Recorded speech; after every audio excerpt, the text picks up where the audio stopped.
I'm gonna pull up my outline real quick. So I just ran to grab some coffee. It's like my third coffee of the day, which again, All right. probably not proud. Probably not super healthy, but you know what, dude? You only live once. All right.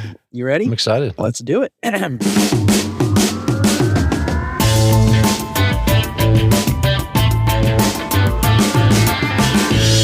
What's up, UX fam? How's your mom and them? Welcome to another episode of Beyond UX Design. I'm Jeremy. If you're new here, welcome to the show. I am super stoked to have you.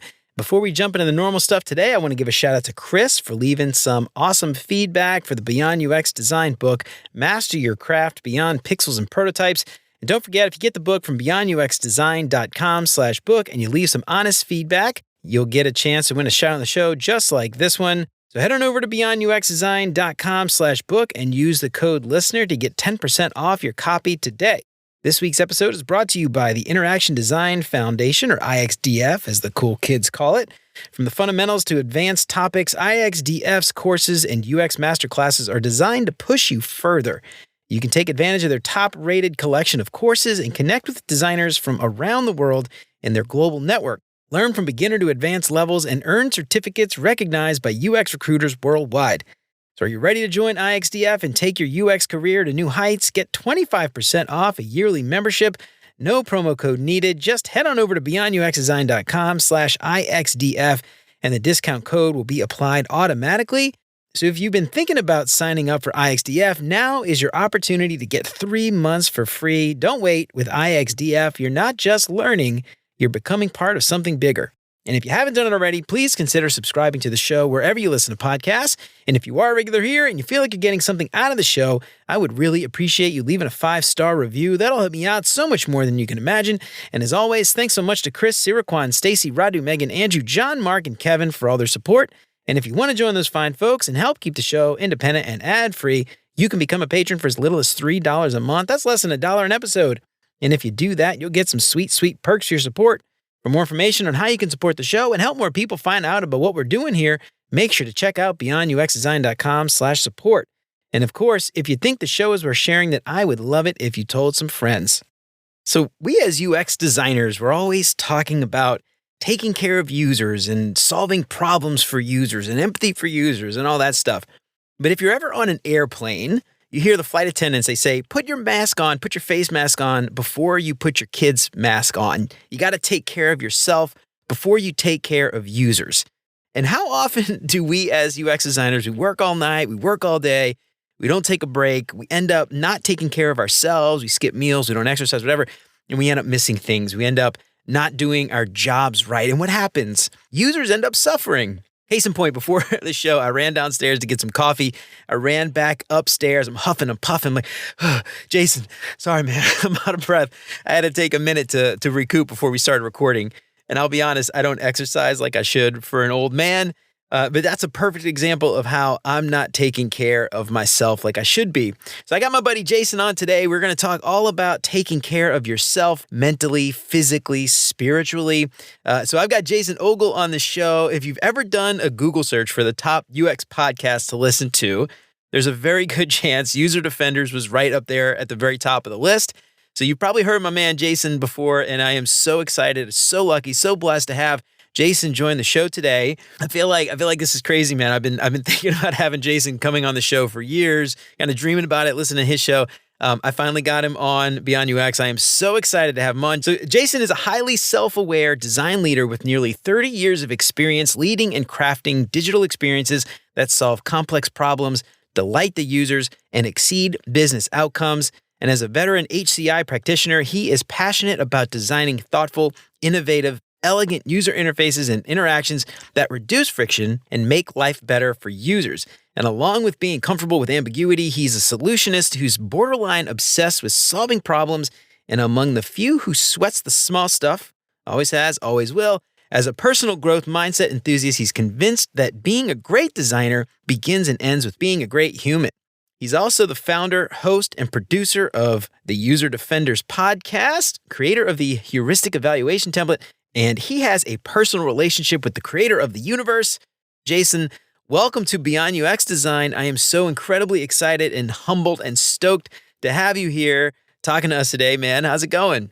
Hey, Jeremy. Thanks so much for having me, brother. This is really cool. It's an honor to be here. I see you making waves out there with your show and on LinkedIn and adding a lot of value. And I really respect you for that, brother. I really do. So thanks for having this time with me. Right on, man. Well, I appreciate that.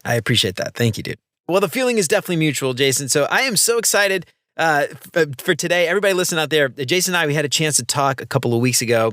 And I was like, oh my God, I can't believe I'm actually talking to the one and only Jason Ogle. So I was kind of gushing a little bit. But anyway, I really appreciate it, man. Thanks so much for coming on. So you had some really interesting things to say the last time we talked. And so I really want to dig into this idea today of, taking care of yourself before you take care of users. UX, it's a very altruistic thing that we got going on here, but we've got to take care of us first before we do all that other stuff, right? So I know I read that bio, but for everybody listening, tell everybody out there a little bit about you and all that stuff, man. Yeah, absolutely. I have, let's see, where do I begin? I'll try to give the beginning, the very beginning. We got plenty of time. So I was born and so honestly, like as far as like technology goes, I got to give a huge shout out to my late great pop for bringing computers into our home. You know how they say it doesn't take a rocket scientist? My dad literally was a rocket scientist. Oh, really? And dude. Yes. And he started in missiles in the 50s. Really? And then he was actually on every Apollo manned moon mission. Really? Wow, dude. And all 135 space shuttle launches. And then he retired. Oh, wow. So my dad's a legend. I lost him in 2020. Not indirectly COVID related. He couldn't see his heart doctor. Oh no. So yeah, it was just a bummer. All that to say, he brought computers into our home and I'm so thankful for that. When I was a kid and the wonder and the awe, the cause and effect. I found my first computing book. It came with our Commodore Amiga. We had an Apple IIe before that. And then my dad noticed the Commodore was starting to take over, especially with visual, with graphics. It was incredible at the time. And it came with an A-Basic book. It taught you how to do A-Basic code. And I tried my first command was making Amiga talk. And I copied what I saw in the book and then I actually made her talk and I was like in awe. I was like, I couldn't believe this cause and effect relationship, and then, always being a comic book nerd, I always love Wolverine is my favorite. If you can't tell by the facial hair. I love it, dude. I always loved like art too. So when I discovered the World Wide Web, in mid 90s, thanks to America Online, I found out that I could make my own web page and then I could use code. I learned HTML nearly overnight. It was a lot more simple then. Yes, it was. Well before CSS3. Every web page was responsive, kids, when we first got the interwebs. Yeah, it's amazing how that works. Yeah, just screen to screen text. It was amazing. Really difficult to read, but hey, it scaled. Anyway, when I discovered the beautiful marriage of art and design, which I later became known to me as design and technology, I was hooked. Like I immediately was like, this is what I want to do the rest of my life. And it took me 2 years for that to happen. But, 1999, that dream became a reality. And, here I am now talking to you. Yeah, I remember going back. I remember it must have been 92, 94. I can't remember. But we had one of the kids in our class. He was this huge, nerd back in the day.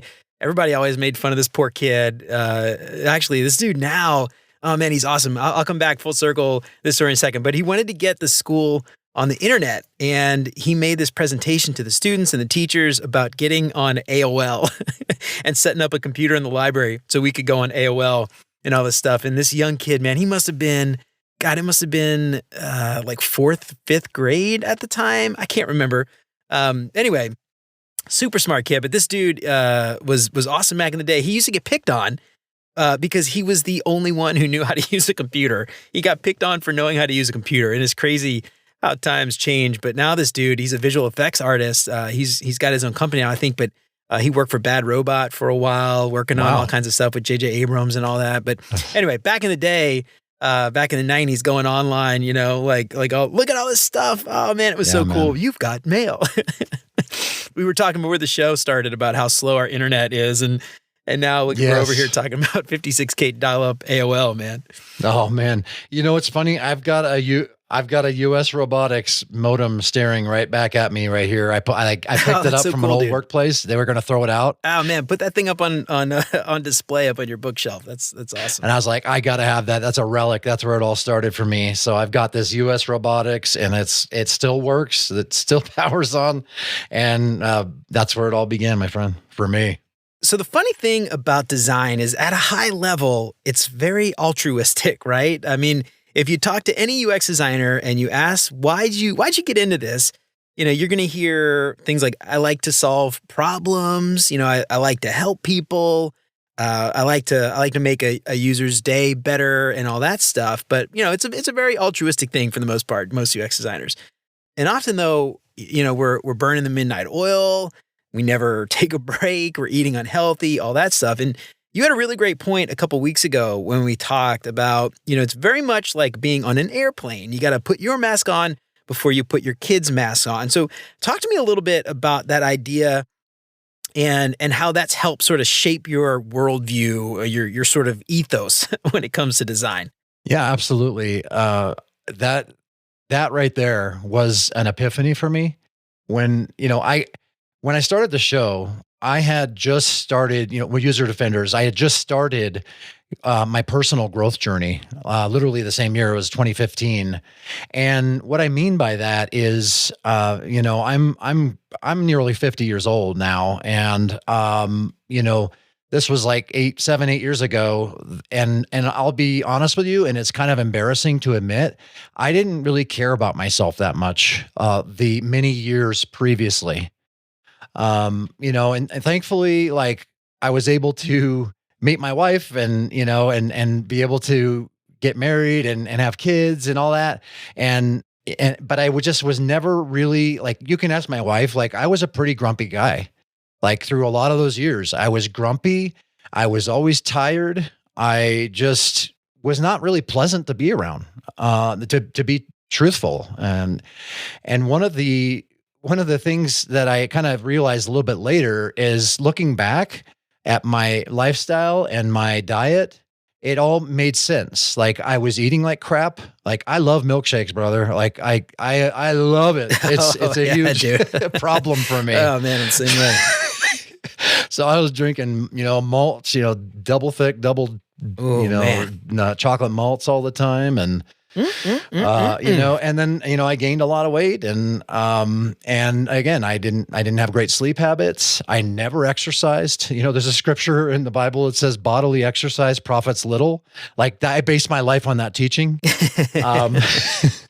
But then it goes on to talk about spiritual exercise being much more important, and certainly can get into that as well, because that is part of this. Our spiritual health is important too. Yeah, man, absolutely. Especially in the day and age in which we now find ourselves. The world is a challenging place. Anyway, what I, kind of basically what ended up happening to me is I heard a podcast, and it was all about a morning routine. And I'll give credit to the podcast. It was Pat Flynn's podcast, and I can't remember the exact episode, but it was about how he tried Hal Elrod's Miracle Morning routine. And my boss actually at the time recommended the episode to me because I was just starting to listen on my long commute, and it was a Friday. I remember I listened to the episode on the way home from work. I was so inspired that I said, this is what's been missing in my life. Like, on the drive home, it clicked for me. I was like, I have been waking up for others, that, my employer, my kids, nothing wrong with that. And you have kids, especially when they're small, you got to wake up and help them survive. But, my point is that it was always about, my schedule was always dictated by others. And they always say, if you don't block your calendar, somebody else will. Yeah, That's so just the true, man. reality. And so like what I realize is like this is what's been missing in my life. I just wake up only in enough time to get ready for work and leave. And then I'm irritable. Again, my diet's horrible. I'm not exercising and I'm really reactive, Grabbing a protein bar or something, chocolate bar or something as you're running out the door. Yeah, man. Krispy Kremes, Starbucks, like cupcake in a cup, right? I mean, it's all we live in a society that is engineered to adversely impact our health. That's the truth. So I ended up waking up at 5 o'clock in the morning on that Monday, and I'm not kidding, Jeremy. It felt like Christmas morning. It felt like Christmas morning. It was dark, but it was quiet. It was so peaceful. My kids were sleeping. My wife was sleeping. Like everybody was sleeping except me. And I was able to just like get up and just like, and feel alive. Like I felt more alive. I hadn't even done anything yet, but just that first accomplishment of fighting the urge to just stay in bed under the warm covers and to get out of bed, like that released some neurochemicals, dopamine. Absolutely. Because it's the first win of the day. Imagine getting your first win of the day before the sun is even up. And I mean, that alone will kind of get you that momentum that you need in order to start putting your oxygen mask on first. So for me, what that looked like was getting up, doing a devotional, perhaps reading a little bit. And even after I started the podcast, it was like getting an idea knocked out. It's crazy. Like I built my whole e-commerce store in like a matter of a week of just taking a half hour one day of that whole business week. And I had an e-commerce store on my podcast website. And it was like, I never made an e-commerce website. I never done, God bless WooCommerce. But I mean, that's the thing. Like you set the rules. You set the rhythm of what your day looks like. And here's the most important part of this. You fill your cup because like I've always said, you cannot pour an empty cup into another. It's impossible. So how can love we, that, man. Yeah. as designers, again, as you kind of touched on, and we talked about this in our pre-interview, how can we as designers expect to care not only just about people we cross paths with on the street or in the supermarket? How can we expect to care about people that we have never met, nor will we ever possibly ever meet, that we are creating something for that could actually be a matter of life and death, depending on what industry and what product you're working on? How can we expect to care about these people? Yeah, man, absolutely. If we don't even care about ourselves enough to fill our cup, to be able to actually pour into an empty cup. And that's such an important thing to think about too. I think there's a lot of people out there that, I hate to diminish tech companies, but like TikTok and stuff like Twitter, social media apps, like, okay, but then you hear about, stuff like the 737 MAX, that software glitch, where planes actually crashed because there was a bug, right? And then I think there was like that bank that had some terrible interface and it cost them like almost $1 billion or some ridiculous amount because some user transferred the wrong amount of money or they transferred money to the wrong account or something like that. This kind of thing. But software has real world implications very often. And this is something I don't think a lot of people really think about. And I love that idea of you can't pour an empty cup into somebody else's cup. I love that. I think that's something that, designers especially, we feel very like, hey, we're helping people or we're saving the world. Like how many times we heard design is going to save the world? And how does design save the world if we as designers aren't saving ourselves first, right? I think that's such an incredible insight. I love that. I'm curious. I don't really know much about the Miracle Morning. What is that? Do you mind digging into that a little bit? I'm not super familiar with that. Yeah, absolutely. So Hal Elrod, he's a personal growth influencer. Quite a story, actually. I think Pat Flynn actually funded a documentary. It was like a biopic about his life because he's been through some really crazy stuff, like nearly died a couple times, like once in a really bad car accident. That's what inspired him to kind of like do this like personal growth thing, and Miracle Morning. And then he recently was diagnosed with cancer like several years ago. Like we're talking terminal, like it was nearly terminal diagnoses. And I haven't checked in on him in a while, but I think he's fighting. I mean, obviously he's fighting hard, and I think he may have beat it. But anyway, this is something that he came up with, and it's really, he has an acronym for it. It's called SAVERS. I don't remember exactly what those mean right now, but I'm sure your listeners can dig in and check it out. Yeah, Google that. But it's really all about just like waking up and again, like getting the good inputs so you can get the good outputs, right? Because we know garbage in, garbage out, good input, good output, those kinds of things. So yeah, it was really life-changing for me. And again, part of this is exercise. You touched on that a little bit, and in a joking way, like I relate with you, man. I live in the Rocky Mountains, and I've been here for over a decade. I still get winded going up one flight of stairs. Oh God, I can imagine. Yeah, man. It's just, and I'm on the treadmill every day. Like it's just one of those funny things, like for me, it's the altitude. But really the point is that, we need to be taking care of our bodies, like we only get one. Right? Like, unless you believe in reincarnation, we can have a discussion about that another time. I don't think that's going to happen. But anyway, you get one body, one chance, one life to live here. And really, the Bible describes it as a temple too, like it's a spiritual temple. And, we ought to really take care of this vehicle that is carrying our spirit around. Right. And so one of those important aspects is exercise. And, our bodies, this is the funny thing. This is part of the beauty and the curse of technology. The beauty is it's a lot easier to do things than it used to be. The curse is that we have to exert a lot less energy to accomplish those things, right? Like our ancestors, they didn't have chiropractic wasn't even a big deal until the modern age. We didn't need chiropractors until the Industrial Revolution. Think about that.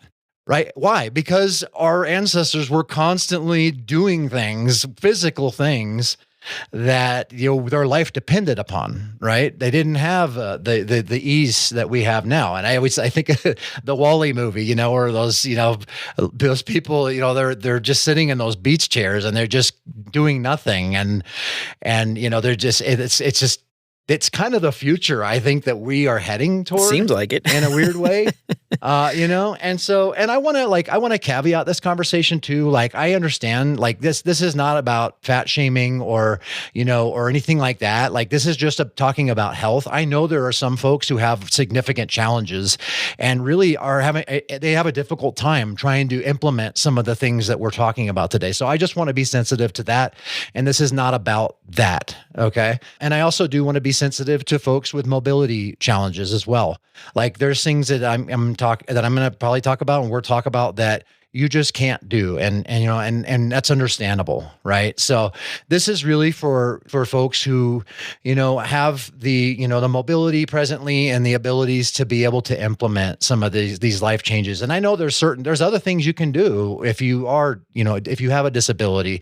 There are certainly other things you can do. There's thinking, triathlon, there's like Olympic activities for folks. These guys and gals are way stronger than I could ever hope to be. I just wanted to caveat that out here, but we need to be practicing physical fitness because there's a mind-body connection here. That is a critical part of this. Have you heard stories about a married couple they've been married for 50 plus years? They're old. One of them dies, sadly, because that's, what happens when we get old. One out of every one person who eats organic will die.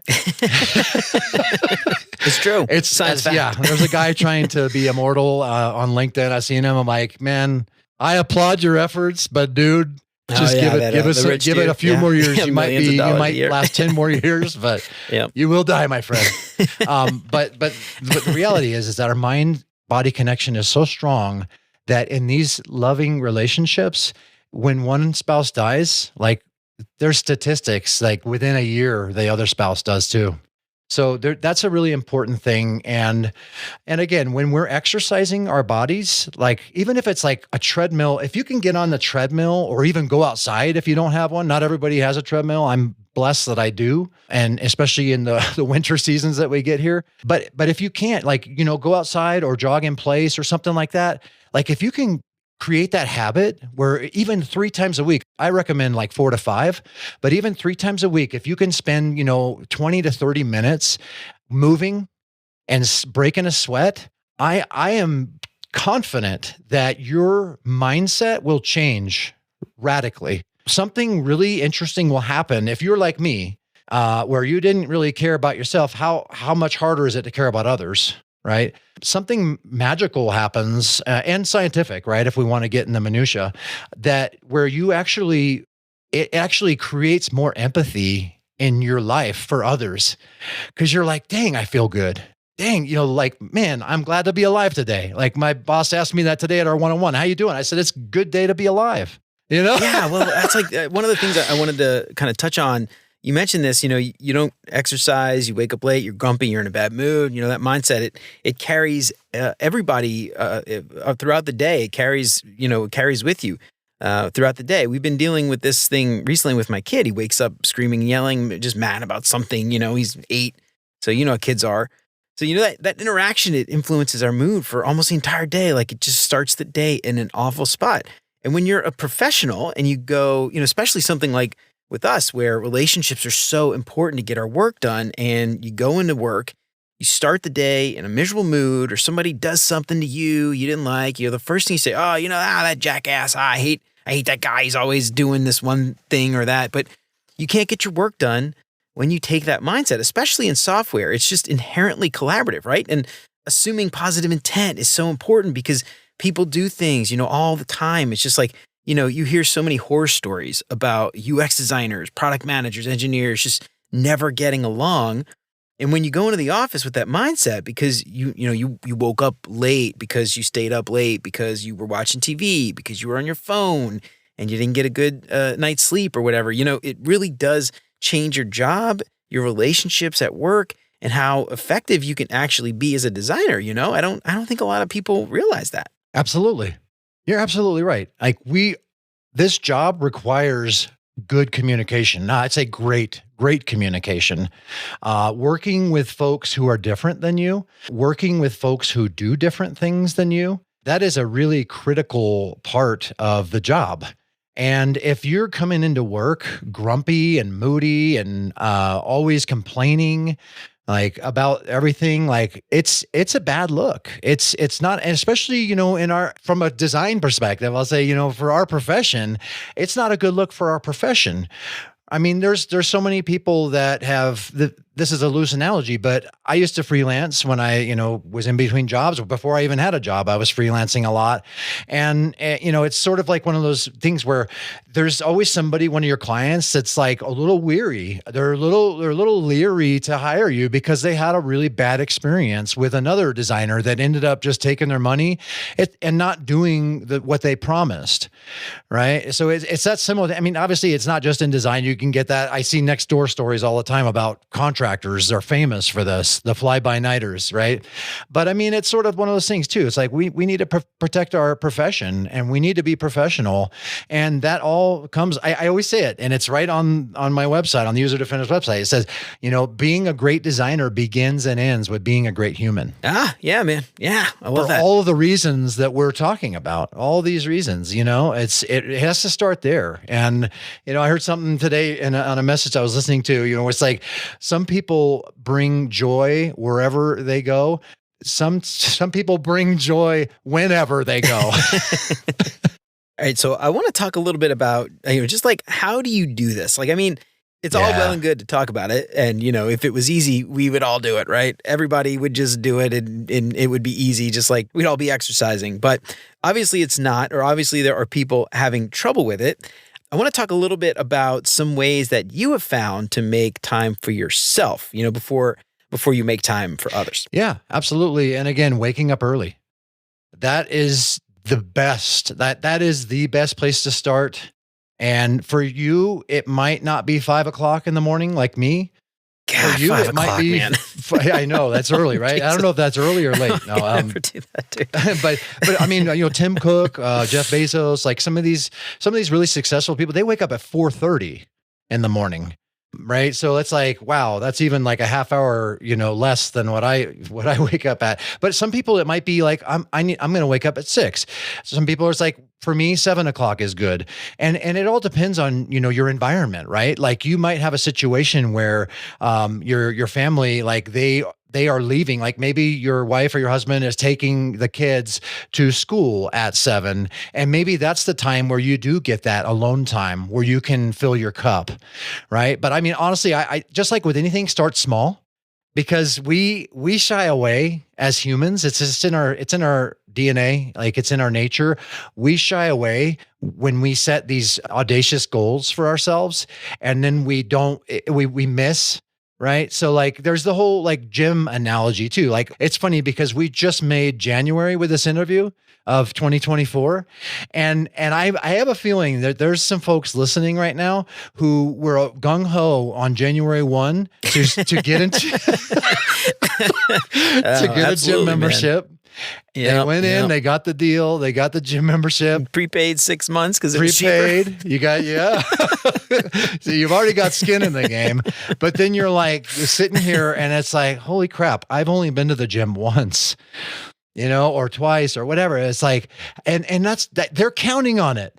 They're counting on that's the best, most lucrative time of the year for gyms. It's just in our nature to set these audacious goals and then to be disappointed in ourselves when we don't do it. So chip away, start small, and again, it could be just running in place. If you don't have a treadmill, run in place, or if it's like a blizzard outside, just run in place, do some stretching in the morning. And that's it. Like just start with like 10 or 15 minutes. That's totally doable.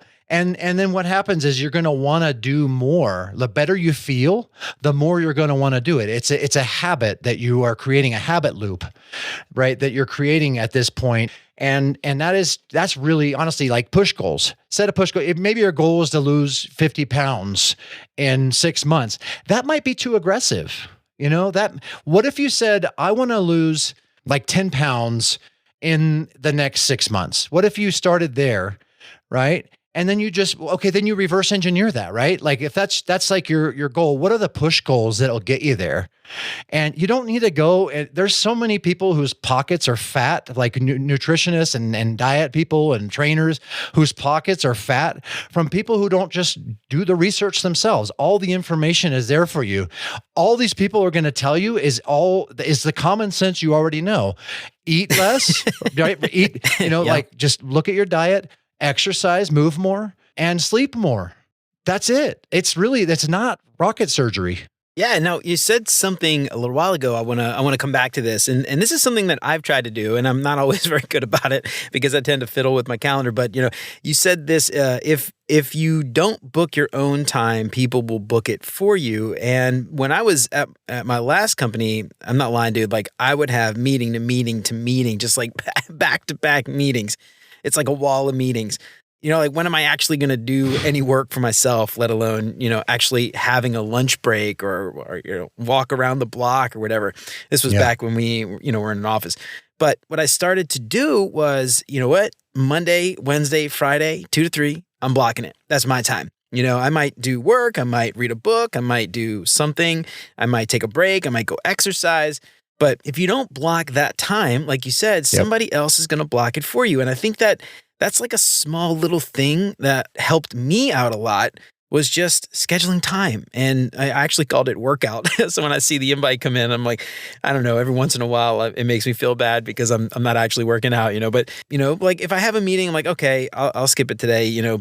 I probably shouldn't do that. I don't know. That's probably a bad habit I have, but booking your own time, man, because people are not going to respect your time if you don't tell them, Absolutely. That is really important. And, maybe most of us get a lunch break, right? A lunch hour or whatever, or half hour even. Like it's something that is already expected. Like just plan on like reading a book or, or going for a walk with some friends from work.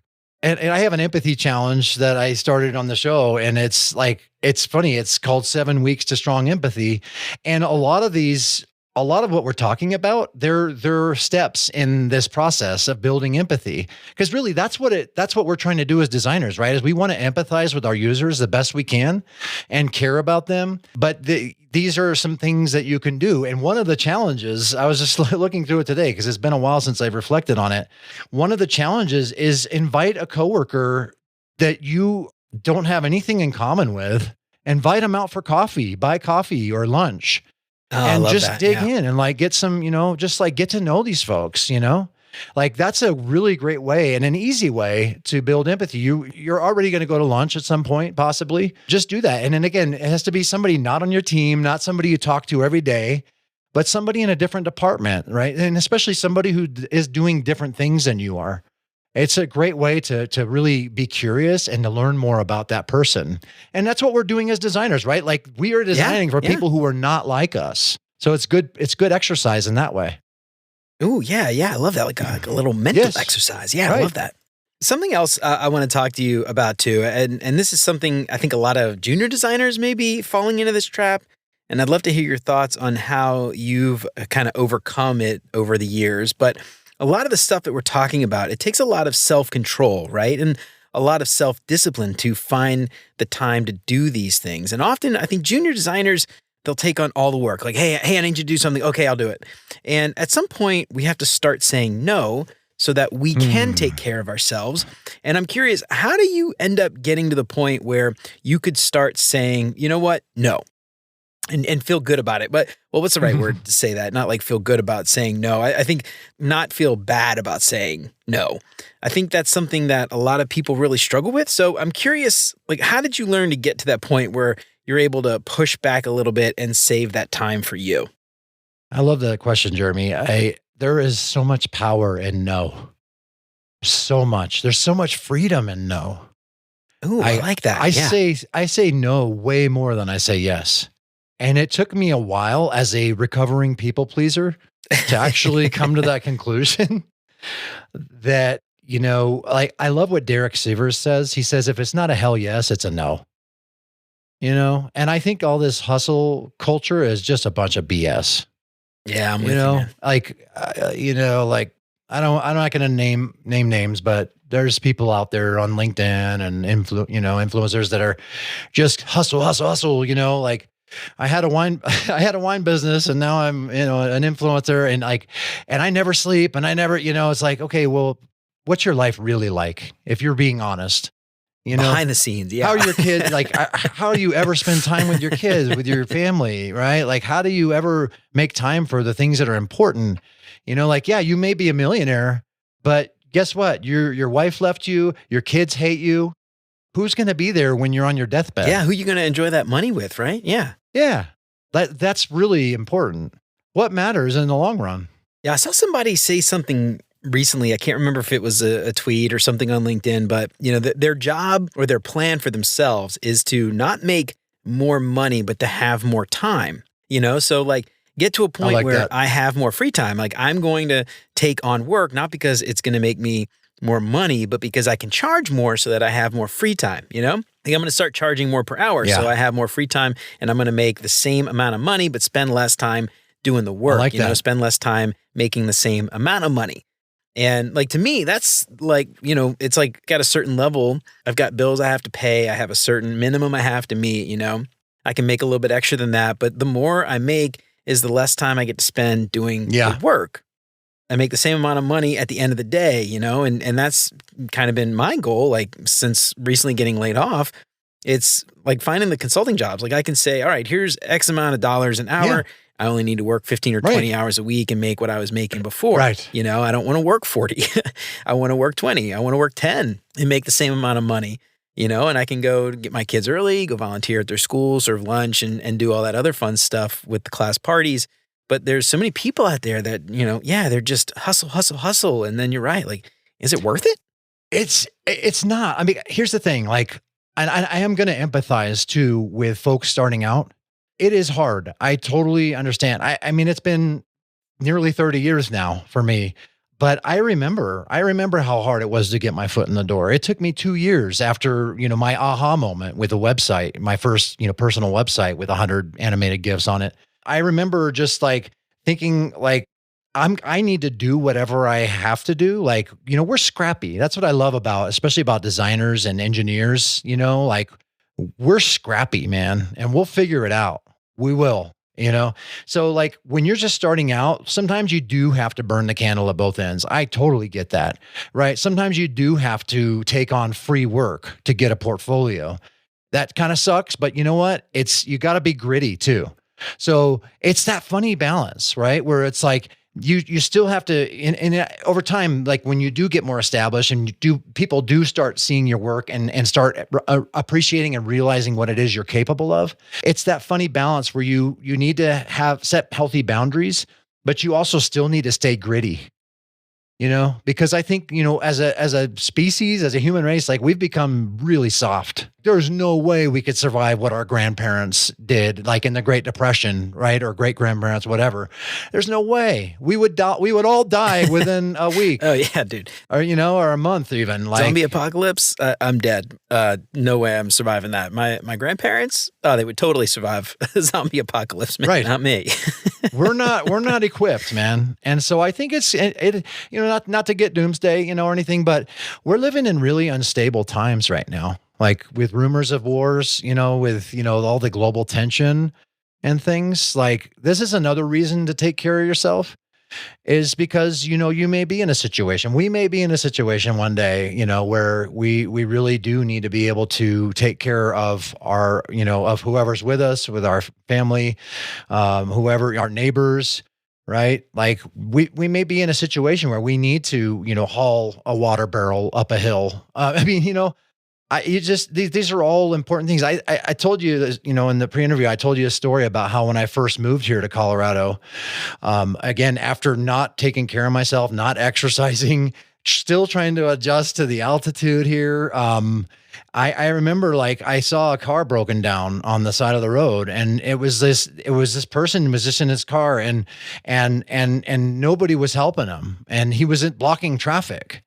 And, and this, like, it always gets my heart always gets the better of me, where like, I want to help you. I want to help you. By God, nobody's helping you. I'm going to do it. And so I pulled my truck over to the side of the road. I got out and this guy was driving, he had to steer the car. And so guess who had to do most of the work? This guy. Oh, yeah. And I was able to get him moved out into a parking lot. It was actually going uphill too, which was really sucked. But I was able to help him, to get there. But guess what? I nearly had a heart attack after that. I'm not kidding. It took me 5 minutes at least to catch my breath. And that's when I realized it's like, man, we got to be fit for service. We got to be. We never know. You never know when you're going to need to help somebody. And I think about here's kind of another sort of tangential lesson from this is. Love is a far greater motivator than fear. That's the truth, isn't it? Because we will do things without even thinking about it out of love more than we will out of fear. And I think about 9/11, that's a perfect example. Not only all of our brave, servicemen and women and the fire department and the police folks responding, first responders, but there were also a lot of stories that came out of that of normal, everyday people who were immediately filled with passion to help anybody and everybody they could. And there's a story of the guy with the red bandana, and that's worth a Google, folks listening. And this guy, he was kind of a nobody, but his dad was like a first responder. He was training to be a fire department. He was a cadet. So he had already some of that instinct in him. But man, he kept going and helping people. He's like, I know the way out. You couldn't see anything in some of these offices. It was pure smoke. And he's like, I know the way out. And he would like lead people out, and he would like help people down the stairs. And he would come right back up and keep coming right back. There's more people to help. There's more people to help. There's more people to save. Like, man, that's love. That's motivation of love. No fear. Oh yeah, absolutely, man. So I think, again, going back as designers, I feel like that's the kind of stuff, we feel so strongly about things. We will fight with a product manager to get that button in the exact spot, or yes, we will fight with an engineer because the padding was wrong or the color wasn't just right. And I think that's just an intrinsic value or trait that as designers, I think a lot of us at least we often tend to have. Sometimes it might be a little bit of ego, but I think often it's us wanting to help users and that kind of thing. And this whole idea of just taking care of yourself, like to me, it's just a beautiful thing. Like I love how, you call this out as coming from a place of love, I have one more question. I'm curious. You get up at 5 a.m. and that begs the question, like you got to go to sleep on time, right? Sure. So how do you go to bed at a certain time? Because I will be honest, dude, like I got the phone in my hands or the TV is, or my laptop. Like luckily we don't have a TV in our bedroom, but the stupid laptop, we pull up Netflix on my laptop or something, but there's always a distraction. And I'm curious, how do you get to a point where you're like, to get 8 hours of sleep? I'm not good at math. That's what became a designer. What is that? Like you got to get to bed at 9 o'clock or something. How do you do that? What's your routine like before you go to bed? Do you have a secret to getting up at 5 a.m.? Yes. I love this question, Jeremy. I appreciate you asking that because sleep is another really, really important part of this. There's been studies done on sleep. The fact that a lot of folks get way less than even 6 hours of sleep a night when recommended as 7 to 8, as you just touched on. Guilty, man. I'm so guilty. Did you know that somebody who consistently gets about 5 hours of sleep a night only or less, they're operating like someone who's just had 3 beers the rest of the day? That's scary and dangerous and unfortunate. So sleep is critical. One of the things that you touched on as well is the blue light from our devices and TVs. Kudos to you for not having a TV in your bedroom, because there's the association that happens like, oh, this is where I watch my show on Netflix, right? And that TV is emitting a lot of blue light and that unhealthy.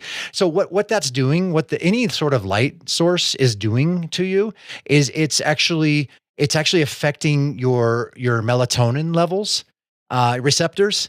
And we need melatonin. It's what tells our bodies we're tired. Our brains produce it. So what's happening when there's lights on? Electricity, God bless electricity. We need it.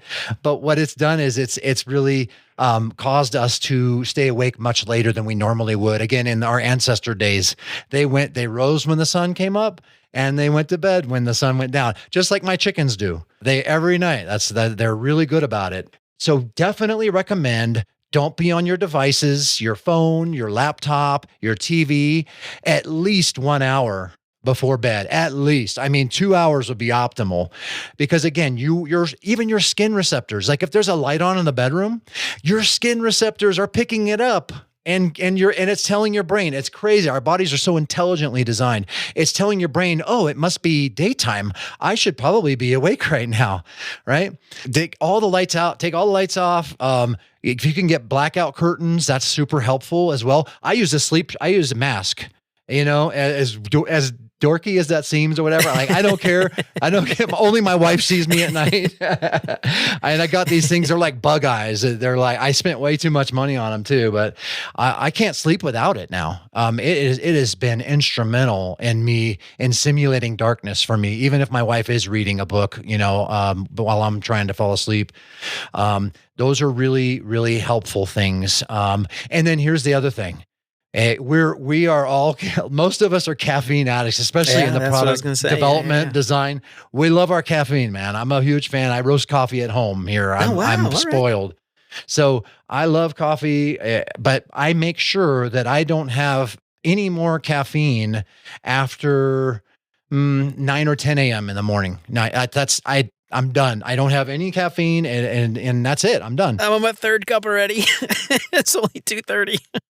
That's the thing. And so again, if you wake up a little bit later, then you have a little bit more grace there. If you're not up at 5. For me, it's like, I know I'm going to be up at 5. So I got to do this. So I highly recommend just really be mindful of your stimulants, of your caffeine intake. And it's got like a 10-hour half-life or something like that. So again, I'm not good at math either. That's why I'm a designer. But there's something to the effect of it's going to, if you go to bed at 10, you really shouldn't have any coffee past 2 or 1 or 2 even. So for me, again, no stimulus. It's a self-control thing.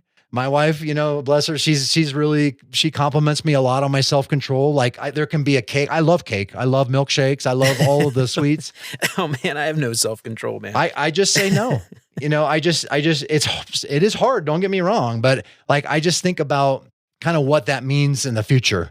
There's a whole, James Clear's Atomic Habits book is incredible. Highly recommend that for really learning a lot about healthy habits and things and how to create them, how to break unhealthy ones.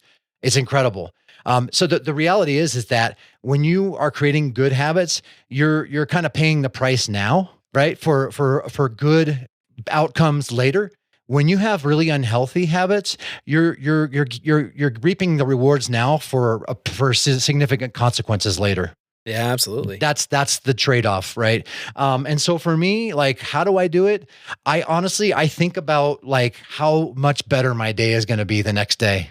And it really motivates me to get to bed early. I'm a stickler. Like my wife will tell you, I got to be to bed by 9:30 at the latest. It doesn't always happen. Things happen. I got small children. Yeah. You have to focus on what you can control. But for me, it's just thinking about like just how much better my day is going to be when I do start it off the right way and fill my cup first.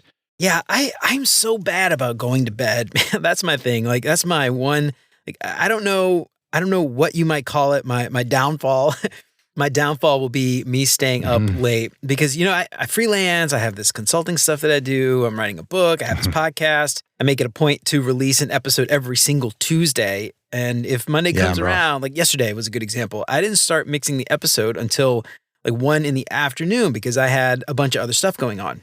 And I'm like, I am doing this thing, And so that's just like my thing. And I know there's so many junior designers, especially out there, career shifters, people who are just starting out that like might not have side hustles or whatever. And they just stay up late and, I don't know, but that's like my thing. That's my thing. And I'm so bad about that. And my wife is always on me and, I don't know. I don't know when I'm going to learn it. I'll probably learn it the hard way. I'm sure I'll learn it the hard way, but yeah. And, and when you're younger too, honestly, when you're younger, you're more resilient. It is easier. It's funny because I used to be, like you mentioned, because I used to be able to stay up late all the time. And I used to do freelance and stuff back in the day. And I'd be up all night working, and now if I stay up late, if I get 4 or 5 hours of sleep, which happens more often than I like to admit, I feel sick the next day. It's like I have a cold, like my head will hurt, my nose will be congested, it's like when I stay up late, like my body is telling me like, hey man, this ain't right, like you got to get some sleep, and I don't know, younger people listening, they might not feel this yet, but for me, I've definitely started to experience like physical symptoms of staying up too late. Well, part of that too is that our immune systems are being affected adversely. Our immune systems that are constantly fighting a lot of things happening in our body. We all have cancer. I don't know if there's any listener here that doesn't realize this. We all have cancer. It's just that our immune system is fighting the hell out of it. Now, if we don't get enough sleep and our immune system is suffering consistently, like Reed Hastings would like us to watch Netflix all night. He says that his biggest competitor is not Amazon or HBO, it's sleep. Oh, I don't trust a CEO that is trying to kill us. I'm sorry, but I digress. We need to get sleep for our immune system to function well and to not feel like crap and to not feel sick all the time, right? So that we can be fit for service. Yeah, it's one of those things like you could say this all day long. You could tell your kids this stuff and. You're not going to change your mind until it happens to you, but that won't stop us from trying. So yeah, I love it. Absolutely. Can I give one more hack? I mentioned I have a treadmill and I know not everybody can afford a treadmill. They aren't cheap and they certainly need to be maintained. But even if you don't, again, there's a lot you can do without one.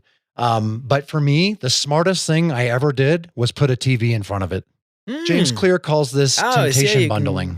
I'm doing something that I don't really want to do with something that I really actually do want to do. right? Like, and this is the thing about TV shows. Like, there's so many good TV shows with awesome plots and characters and a lot of episodes. So, the biggest transformation that happened in my life when I first started my personal growth journey was watching Dexter, I think there's like 9 seasons or 8 seasons while I was running.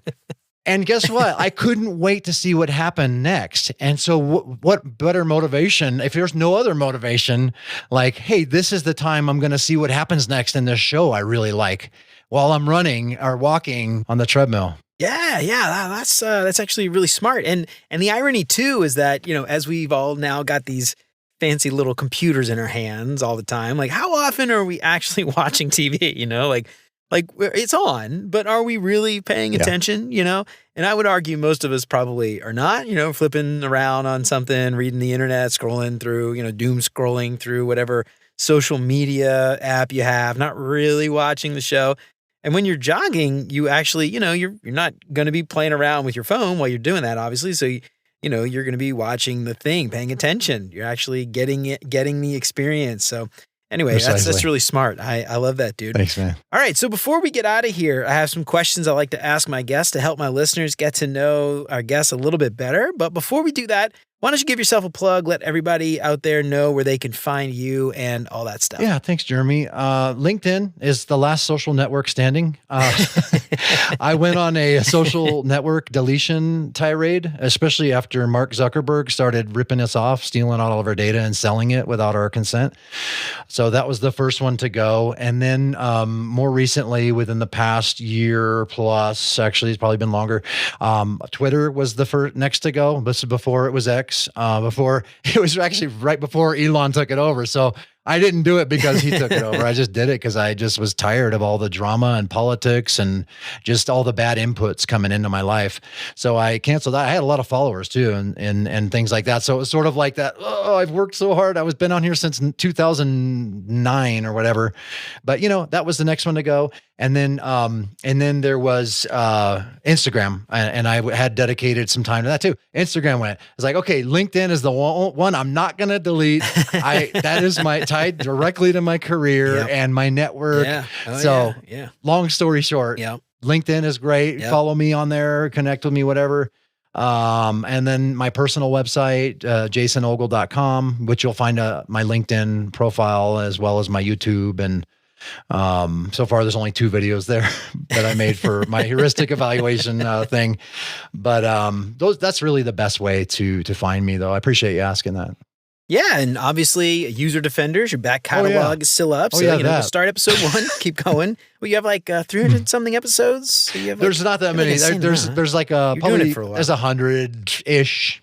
Was it that? Yeah. Oh, okay. I thought there was more than that. 20 or something like that. Yeah. Right on, man. I love it. Well, yeah. So speaking of social media, I watched The Social Dilemma a few years back. I think that's what it was. Great. And I'm not lying, dude. Like as soon as the credits rolled, I went and I deleted Facebook, Twitter, all that stuff. Yep. I did keep LinkedIn because, the professional aspect of it. And I feel like it's because it's not anonymous. It's like less jerks. I feel like there are some jerks, but you don't get the trolls like you get on Twitter and stuff. And anyway, I don't know. I'm on LinkedIn. Everybody knows that's like the only place that I post. And I feel like sometimes I'm missing out on Twitter, but I don't know, man. I'm just like, you know what? I can't do it. I'll let other people do it. All right. So, Jason, we've got some questions that I like to ask all my guests to help our listeners get to know our guests a little bit better. First up, what is your favorite non-design book? Okay. I got to say, it's been the #1 New York Times bestseller forever. So they had to take it off the list. It's the Bible. Bestseller. Yeah. So I mean, getting into the spiritual health, for me, that's my spiritual health, man. I need help. Let me just put it that way, beyond myself. And then, beyond that, like I'm an overachiever. I'll probably give you 2 answers to all of these. That's all right, man. Mindset by Dr. Carol Dweck. I've mentioned it numerous times on my show, and that book really changed my life in so many ways. Like it's sort of like it confirmed what I already knew deep down, but it articulated it so well. The fact that we can really do whatever we want. We can accomplish whatever we want as long as we fix our mind on that end, to that end, and do whatever, again, like I said, reverse engineering the steps to get there. As long as you realize bottom line, as long as you realize that you can grow and learn whatever you want, and you're not fixed, you don't have fixed traits like so many people for the longest time thought. It was a light bulb moment for me.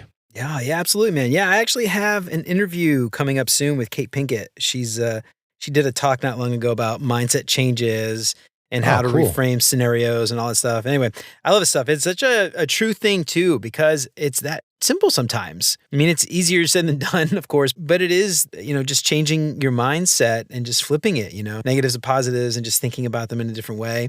It's amazing how our brains work, and you can just solve so much stuff just changing how you think. Like we've been doing this thing with our kids recently, the power of yet, like just adding yet at the end. I can't do that yet. I'm not as good as that person yet. I can't do whatever yet. So I don't know. I just love that kind of stuff, man. Yeah. I love that. That is totally related. Like every time my kids say, I'm terrible at, or I suck at, or I can't, I always correct them. Like, no, that like the same thing you just said, like just because you can't now doesn't mean you won't be able to, like it's our subconscious is always eavesdropping on our self-talk. And it does inform the way we feel about ourselves and think about ourselves. So self-signaling, I think, is what that's called in psychology. Yeah, absolutely, man. It's good stuff. All right. What is your favorite non-design podcast? Again, I'll give you two. One is Darknet Diaries. I've been really enjoying that. It's a tough listen though, because it's related to what I do at work, is open source intelligence. And a lot of it is like dark web. And that's the worst of the worst. So this guy, he basically he finds these stories that are real things that have happened to people, as a result of the dark web and some of these other, cockroach pits. But it's just fascinating because it just reveals, first, not only like just how bad some people can be in the world, but it also helps you stay vigilant in especially your cyber hygiene, your cyber health, right? So that one's really good. And again, it's difficult. Some of it's really difficult to listen to, but, and then the other one, it's kind of related to the health stuff. Like I just recently discovered Arnold's Pump Club. You don't even have to say his last name. Yeah. I don't even have to you don't even have to say his last name, but it's Arnold Schwarzenegger's podcast. He started, I don't know how long he's doing these. He does them pretty much every day, and they're super short. Wow, okay, they're like between 6 and 8 minutes a piece. And they're just like little bites of like motivation and encouragement and health. A lot of it is very related to what we're talking about. A lot of little health hacks, and they're all researched. Like he doesn't do it himself. Like he's got two guys, they're like major health influencers that do all this research, and they give you like what they're learning. And, it's great. I really like it a lot. Oh man. It reminds me of, I don't know if you said you were in your 50s. I'm 42. So this might've been after your time. I don't know. But anyway, Arnold was like, he had something to do with the president. Like he was President this was Bush Senior, I think, we were kids. He was like the physical fitness ambassador or something like that. Do you remember that? Anyway, he had the push-up challenge and the pull-up challenge and all that stuff. And I don't know. I just remember watching, like they would put a VHS on in school with Arnold Schwarzenegger, and you had to do all the stuff. It was so funny. I lived in California when he was the governor. So, oh, really? Yeah. Oh, what a time. The governor. Only in California. You know what? The older I get, the more I miss the 80s. What is your favorite meal? This could be something you've cooked, something your grandma used to cook, something you've had at a restaurant somewhere. Favorite meal? Barbecue. It's wings, it's ribs. Ooh, smoked wings, dude. I put a hurting on it. In fact, next time we meet in person, let's do an eating contest, a wing eating contest, shall we? Ooh, all right. I'm with you, man. Ooh, I could eat some wings, man. I could throw back some wings. We could broadcast it for your viewers. We could do like a Hot Ones challenge. Let's do it. At some point, that's my life goal, is to end up on Hot Ones. If I could be famous enough to get interviewed there, that's my goal. But dude, a good smoked wing. Oh man. Heck yeah. Oh, God, I love smoked wings. I could eat some pulled pork. Dude, I tell you what, man, I'm with you. I'll tear it up. All right. What is your favorite vacation spot? It's funny, like Hawaii is always low-hanging fruit, and certainly a wonderful destination, but I got to go with New York City. Oh man, I love New York City. Such a cool place. What's your favorite thing to do? Just hang out, just walk around, grab some coffee or Just something? walking around and just people watching. Like even the street shows are really fascinating. We were there last year. Actually, it's nearly been 2 years now, but we were in Times Square, and it's so funny. Like you just like get drawn into these shows, the street performance. It was cold, man. It was cold, and you got these street performers, these dudes. They're shirtless. They take their shirts off. I'm like, I'm freezing. How can you do this right now? But anyway, it was just fun. Like that's one example. I got brought into the show. They pulled off and they like jumped over me and like 4 other guys in a row. Oh yeah, like all the gymnast guys and the break dancers and all that stuff. Yeah, and my kids got a kick out of it, especially when one of the guys spanked my butt really hard. Watch out, man. Watch out.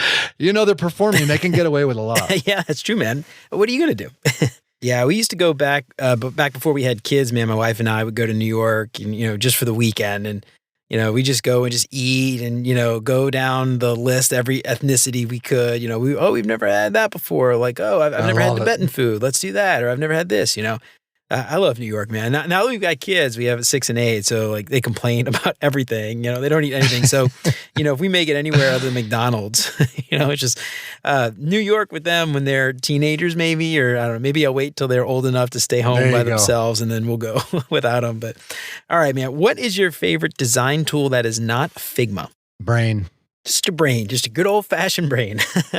I love it. Brain and intuition. I think that's the first time anyone has said intuition and brain. But I love it, man. Yeah, that's good stuff. Yeah, I'm with you. It's just the basics, dude, the fundamentals. Just everything you got up there. It's all you need. If it doesn't work up here, it's not going to work in Figma.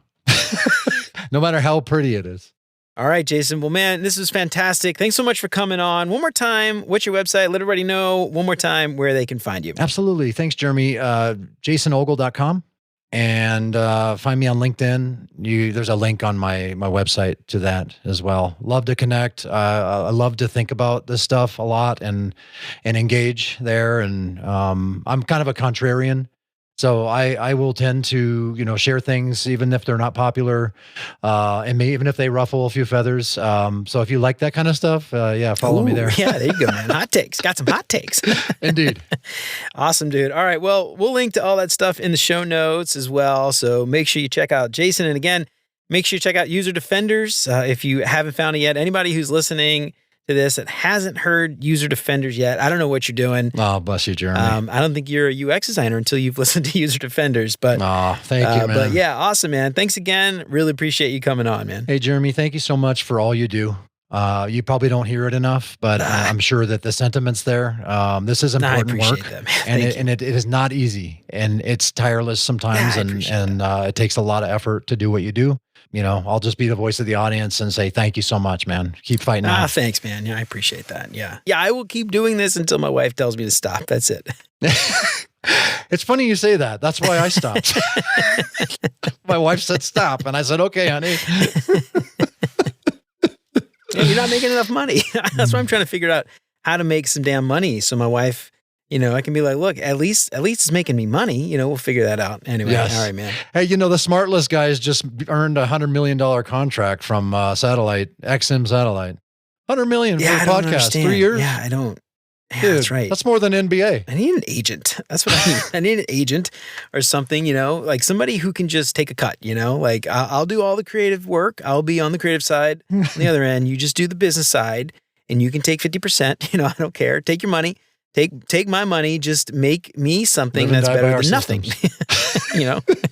All right, dude. All right. Thanks, brother. Well, all right, y'all. That's it for Jason and me for today. I hope we helped shed a little bit of light on this idea of taking care of yourself before you can take care of users. Remember, exercise, sleep, eating right, all that stuff. It's not just good for you physically, but it's good for you mentally too. But have you run into any of these problems yet? Have you seen this stuff firsthand? Staying up all night, burning the midnight oil? Is it helping you out or is it actually hurting you a little bit? Let me know what you think on LinkedIn or shoot me an email at hello@beyonduxdesign.com. I'd love to hear from you. If you like what you heard today, don't forget to subscribe wherever you listen to podcasts. If you feel like you're getting something out of the show, I would love it if you left a 5-star review. That would help me out so much more than you know. And if you know somebody who might find any of this stuff useful, then why don't you tell them about it? That would be fantastic. And if you like what you heard today, don't forget to subscribe wherever you listen to podcasts. If you feel like you're getting something out of the show, I would love it if you left a 5-star review. That'll help me out so much more than you know. And if you know somebody who might find any of this stuff useful, then why don't you tell them about it? That would be fantastic. One more shout out to Chris for leaving some fantastic feedback for the Beyond UX Design book. Don't forget, if you pick up the book from beyonduxdesign.com/book and you leave some honest feedback, you get a chance to win a shout on the show, just like this, a badass holographic Beyond UX Design sticker, a free book, or even a chance to have a one-on-one with me. So head on over to beyonduxdesign.com/book and use the code LISTENER to get 10% off your copy today. If you want to help keep the show independent and ad-free, check out all those Patreon sponsorship packages at beyonduxdesign.com/support. You can join Chris, Siraquan, Stacy, Radu, Megan, Andrew, John, Mark, and Kevin by supporting the show for as little as $3 a month. And there's some awesome perks like that badass holographic Beyond UX Design sticker. You can get a shout on the show every week. There's even a package to meet with me for 30 minutes every month. So if you've been thinking about signing up for IXDF, now is your opportunity to get 3 months for free and get instant access to the courses, UX masterclasses, and their global UX community. So don't wait. Head on over to beyonduxdesign.com/IXDF, and that discount code will be applied automatically. And when you join IXDF, you're not just learning, you're becoming a part of something bigger. Remember to sign up for the newsletter and check out all the past episodes along with all the show notes at beyonduxdesign.com. I hope you keep coming back for more great UX tips from Beyond UX Design. And until next time, remember, you're more than a designer because there's more to UX and design. I'll see you around. Take care, y'all.